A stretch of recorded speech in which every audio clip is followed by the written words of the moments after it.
Now that was a damn good episode of Tenkyou no Alderamin.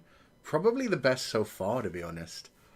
It got so deep, it got so real, it got so dark out of nowhere. I really, really enjoyed this one because, my god, Ikta had to make the hard calls because nobody else was making them. He ended up getting in command of all these platoons because everybody else was just a bunch of idiots when it came to it. He won an amazing victory. You know, well, mostly him, really. It was more Torway. Torway and his new sniping technology, his new class of snipers are incredible. God, it's cool to see that be invented in this world's timeline while this is going on. And the fact that Torway is already so good at it, such a natural to it, it has the new air rifles, it's so sick! So yeah, that really saved them on the first one. But I mean, it was Ikta who had stolen those goddamn prototype rifles. And he's probably going to get in deep trouble for that later on. But I mean, right now it's a battle of survival, so that's all he cares about. But yeah, all of the rest of the commanders just did not understand the altitude sickness thing. They were pushing all their soldiers up the mountain as fast as they could to challenge the mountain people. And you know, there were so many revelations about how much better the people of the mountain are at this shit. I mean, we already knew that there was someone from the main group who is helping the mountain people, giving them words to use to make it sound like they're going up with a holy war, which is something that their religion doesn't actually work upon.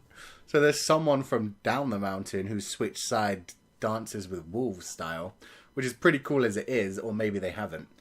I mean, there was that guy with the purple eyes who appeared feeding the bird at one point in this episode, and he seemed to be incredibly intelligent. He was the one who left the fortress and let the group with Kana walk into it. My god. Kana, man. That was so fucked up. I mean, she was one of the only soldiers who actually handled the altitude sickness well. She was able to control her breathing. She was fine with everything that was going on. Man, it was so horrible. That was the thing, though. The mountain people were just so much more prepared for this. Oh man, everything that went down was just so brutal, so painful. Man, Kana, I'm just glad they kind of didn't do it on screen. If they'd done it on screen, it would have been so much worse.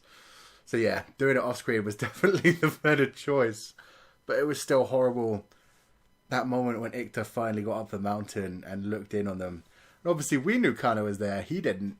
But it was just like, oh, it's already over. Nobody's moving. It was like, oh no, no, no, no. And then they went walking in, found Kana's body. Oh, he found her hair tie and let it blow away in the wind. That was such a deep moment. This whole thing was just so damn emotional. And it goes to prove again, like, the guy in the army, the main leader, I don't even remember what his rank is right now. I think he was the general. Just telling them, oh, no, don't retreat, charge forward, blah, blah, blah, blah, blah. Fucking idiot who doesn't use his damn brain and is in charge of everyone's lives. And the fact that the mountain people seem to know what routes they're going up the mountain with. Yatori even got shouted at for suggesting that fact. Oh my god, these people are such retards. I don't know how they've become leaders in this army. It's just a good thing Ikta's finally separated his platoons from everyone else's, so that he's in charge and he can actually do what he wants to.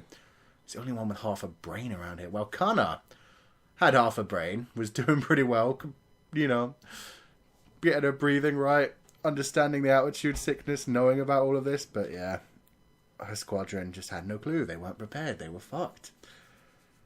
It goes to show you exactly why they never fought battles on this mountain. They just weren't ready for it. So yeah. Damn good episode. Damn emotional. Damn powerful. I mean, one of the scenes that I was really impressed with was when Ikta had to tell everyone, we're sitting here for the next 2 days. We're camping. We're not going up yet. Because you had so many people going against him. Yeah, I even had Yatori being very shocked, but at the same time understanding. And she was smart enough to know if Ikta said it, it was serious logic and she wasn't going to argue with it. And even when they were at the top, Yatori was supporting him with it, saying it was a hard decision, but they made the right one. Man, she had so many people that were so pissed, and they're still going to be pissed with Ikta. So that was really good. I just love the way they're making logic so important in this anime. Because there are so many people who just go against logic. They don't give a fuck. The general who just wants to charge in. The religious nuts who ended up throwing Dr. Anurai out of the country, even though he's one of the most intelligent men ever and is revolutionizing weapons. And is now nice enough to be doing it evenly. Even though he was thrown out of that country, he could happily be developing super weapons for Kyoka and just letting them destroy the main country. Oh man, so damn good. I could see why by the end of this, Ikta's just going to be like, fuck this country, I'm out. Come on, Yatori. But yeah, right now, this has just been so good. So damn deep.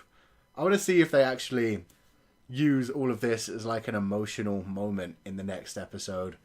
If they just glance over it, I won't be too happy. I want this to guide what Ikta does in the future. I don't want him to just be like, well, that was shitty, and then move on. That would just suck.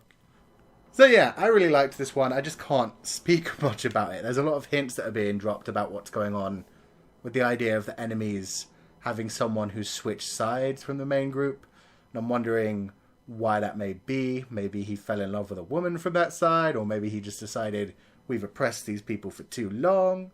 Maybe he got to know their ideals. I don't know, but I really want to meet that character, because that will be a very interesting antagonist. Especially since we've got Ikta, who wants to win this war, who obviously has to win this war. But at the same time, you know, he's a very logical person. He doesn't hate these people. He doesn't want to do any more damage than he has to. So he may like this other person who switched sides. He certainly has already seen how bad his own side is. He's never been a big fan of them. So yeah, I think that will be a very cool moment. But yeah, let me know what you guys thought. I love this episode. And if you enjoyed this review, wreck that like button like you mean it. Subscribe if you haven't already to see more. And I will see you guys next time.